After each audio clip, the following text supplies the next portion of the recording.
Իրանից անհանգստություններ են հնչում թրիփի ճանապարհի հետ կապված, ասում են դա Զանգեզուրի միջանցքի տրամաբանությամբ է եւ իրենք խնդիր են տեսնում, որ կարող է ՆԱՏՕ-ն այնտեղ լինել եւ անվտանգային խնդիրներ առաջանալ իրենց կողմից։ Աշկները, որոնք այստեղ կանգնած ասում էին, որ Իրանը երջանիկ է թրիփով։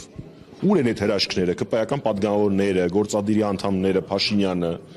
Քիչ էր մնում ասեին Իրանն է այդ թրիփը առաջ բրդել, այնքան է Իրանին դուր եկել, չեք պատկերացնում։ Բա դու պատասխանել հիմա դրան։ Բա մենք խոսում էինք այդ խնդիրների մասին։ Բա եւս մեկ անգամ այդ ոնց է ստացվել, որ ամբողջ աշխարհը այս նախագիծը անվանում է միջանցքային տրամաբանություն,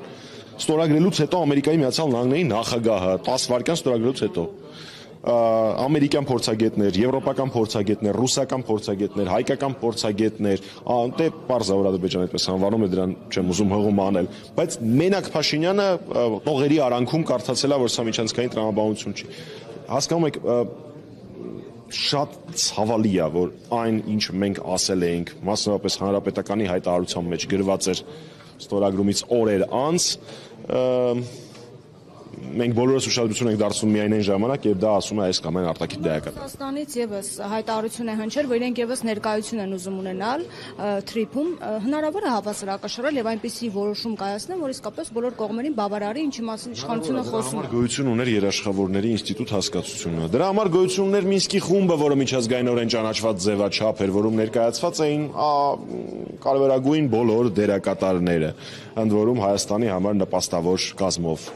Արցախին էր վերաբերում, Հայաստանի հետ կապված Մինսկի խումբը չէր կարող որոշում կայացնել։ Այդ ամեն ինչը դադարեցվեց, վերացվեց։